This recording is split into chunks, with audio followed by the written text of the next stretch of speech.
Hello guys, welcome. Collective reading tayo ngayon.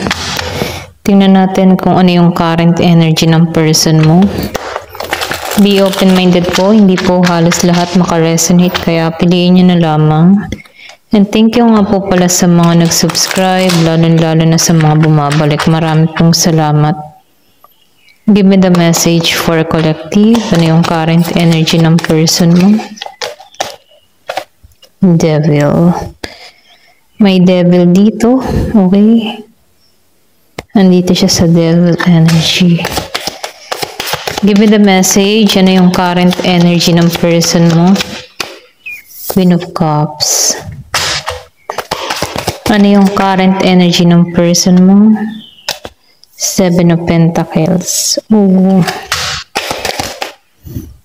Ace of Cups reverse. Itong tao mo, no? Yung iba sa inyo, obsessed pa rin sa'yo. Okay? Kumbaga, may addiction to. Pwede rin sabihin na addict to sa oras mo, addict to sa attention sa'yo, or sabihin natin na meron tong mga addiction, bisyo, okay? So, nafe-feel ko dito, dahil sinabayan siya ng Queen of Cups and the Devil, ano? Nakikitaan ko dito na gusto ng tao na to yung oras mo ay nasa kanya, okay? Maybe, hindi mo to pinagtutuunan ng pansin, dinededma mo to, or pwede rin sabihin na binalak mo to, no? So, itong tao mo, the more na naiwas ka dito, the more na nasasabik siya sa'yo, okay?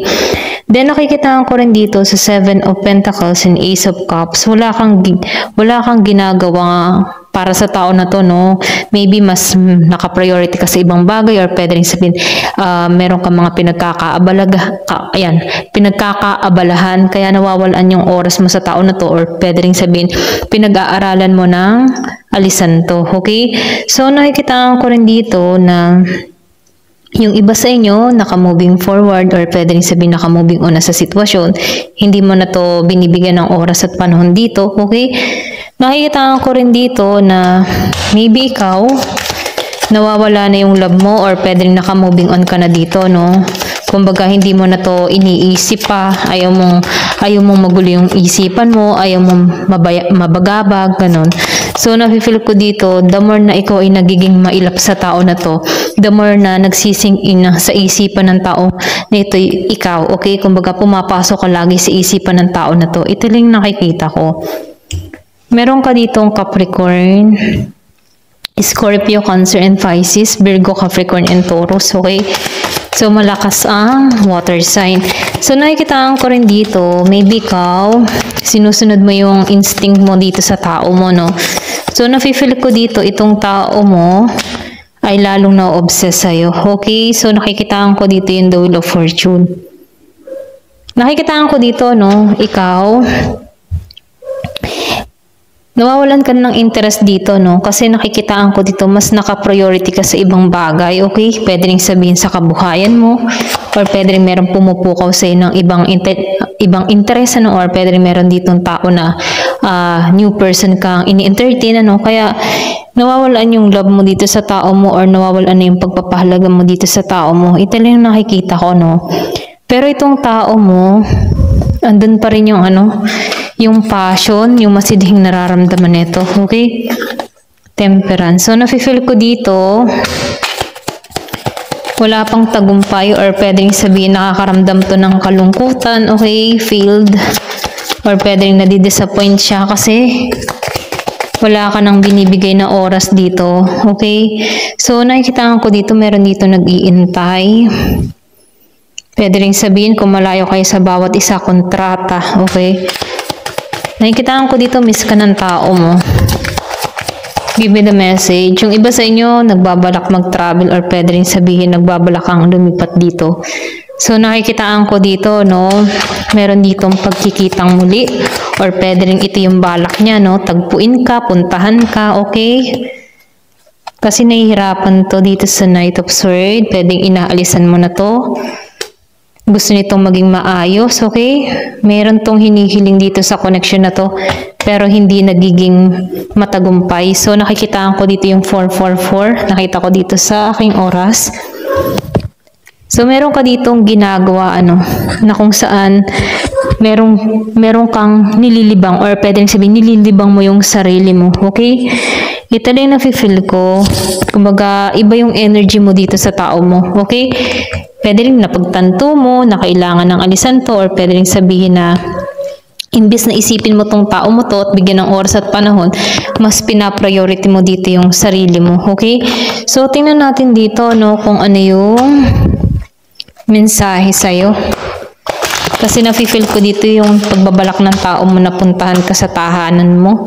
Or pwede rin bigla kang supresahin na to, bigla tong sumilpot sa buhay mo muli, kung meron ka pa rin, kung alam nito yung tahanan mo, bigla tong susulpot sa'yo. Gusto nitong makita kang muli kasi andun pa rin yung passion, okay? So, ano ba yung message sa'yo? You are very close to getting your wish. Kasi nafe-feel ko dito, ikaw nakatuon ka sa iba kumbaga sa mga priority mo. So, meron ditong mensahe na malapit mo nang makamit yung pangarap mo. Kasi maybe kaya ka nawawalan ng interest dito sa tao mo. Kasi mas pina-priority mo dito yung pangarap mo, meron kang mga plano, may wish ka dito na gusto mong matupad, okay? Pwede rin na mas pinagtutuunan mo yung sarili mong paglago, yung iba sa inyo, Alignment must be made. So, nafe-feel ko dito, pwedeng inaayos mo na yung sarili mo, ina-align mo yung sarili mo. So, nakikitaan ko dito na meron ditong adjustment, okay? So, nakikitaan ko dito na pwedeng meron kang ginagawa. Adjustment must be made pala, hindi pala alignment. So, nakikitaan ko dito sa adjustment, pwede rin sabihin meron kang ginagawa, okay? Para sa sarili mo. Lalo-lalo na sa paglago mo, So, nafe-feel ko dito, para maging maayos tong connection, kailangan itong mag-adjust or pwede rin ikaw ang mag-adjust dito, Kung kailangan nyo pa dito. Kumbaga, kailangan dito ng oras para trabahuhin tong connection kung aari pa, Or pwede rin sabihin, kailangan itong mag-sacrifice para makuha muli yung loob mo. Okay? Give me the message. So, nakikitaan ko dito, kung meron kang mga tanong, kung meron kang mga iniisip, sagot dito, yes, okay, magtatagumpay ka. Kung ano man yung mga iniisip mo, mga pinaplano mo, meron ditong sagot na yes, magtatagumpay ka. Okay? Give me the message. Ano pa yung mensahe?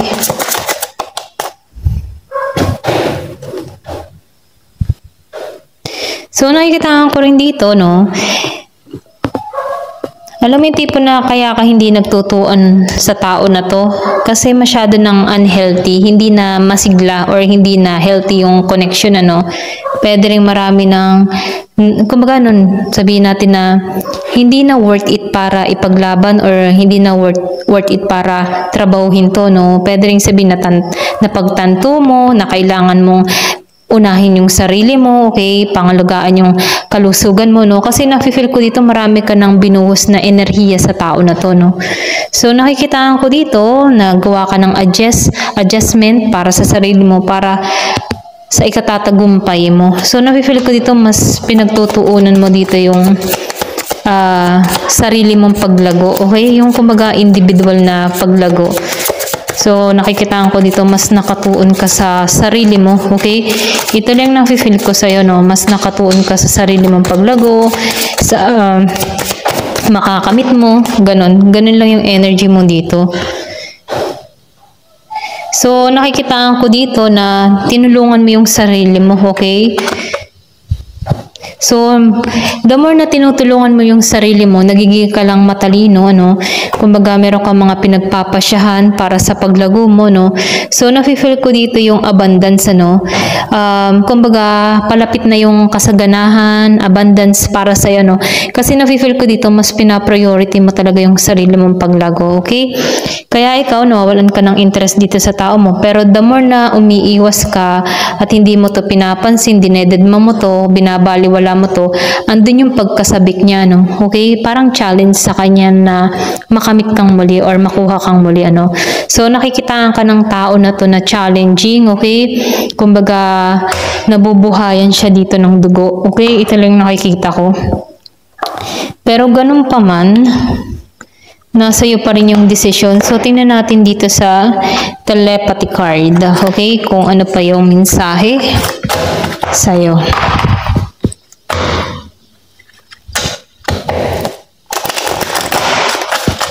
Give me the message. Ano pa yung mensahe sa'yo?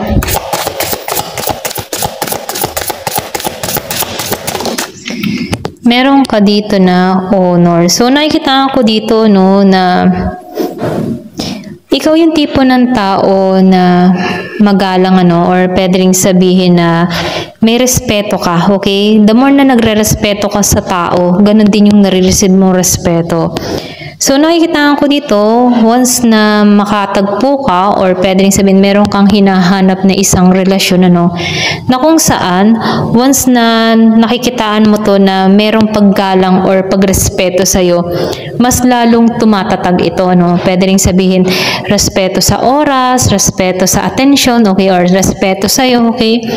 The more na meron kayong respeto sa bawat isa, mas matatag, kasi alam nyo kung paano patatagin yung relasyon, ano. So, maybe ganito yung hinahanap mo ngayon, ano, yung may respeto sa bawat isa, okay? Kumbaga nagpapahalaga sa oras ng bawat isa, ganyan. Indication. So, nakikitaan ko dito, no, may mensahe dito sa'yo na watch the sign, okay? Kasi parating yung true love, ano? Kasi once na nakikinig ka, or pwede rin sabihin, once na sinusunod mo yung intuition mo, isa rin yung sign okay? So, nakikitaan ko dito, once na sinusunod mo yung saloobin mo, no, para sa ikabubuti mo, matatagpuan mo yung true love, okay? Give me the message.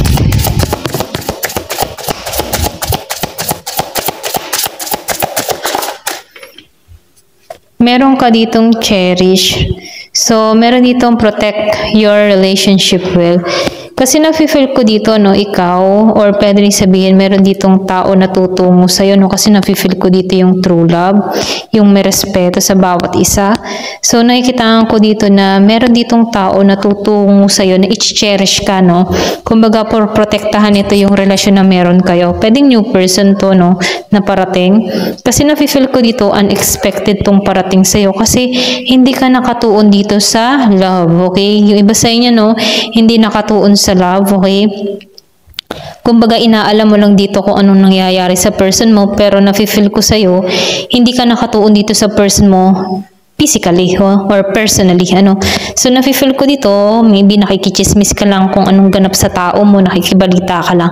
Pero nakikita ko dito, mas hinahanapan mo kung magkakaroon ka ulit ng relasyon, yung i-cherish ka, no, yung igagalang ka, yung papahalagahan ka, okay, yung poprotektahan ka, mga ganun ba? Ito na nakikita ko.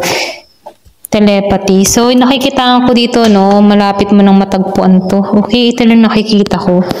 Pwede rin sabihin, itong past person mo, pwede rin ito yung iyong soulmate, ano, kasi meron nagbabago, or pwede rin sabihin, ikaw ang magpabago sa tao na to, no, kung gusto mo pa rin tong tao na to. Ito lang nafe-feel ko, no. Pero ganun pa man, nasa sayo pa rin naman ang desisyon, ano, kasi nakikitaan ko dito na meron ka ditong matatagpuan na pareho kayo, no, may telepathy, okay? Kumbaga, naiintindihan nyo ang pangangailangan ng bawat isa, okay? Naiintindihan nyo, or nagkakaroon kayo ng unawaan sa bawat isa, no.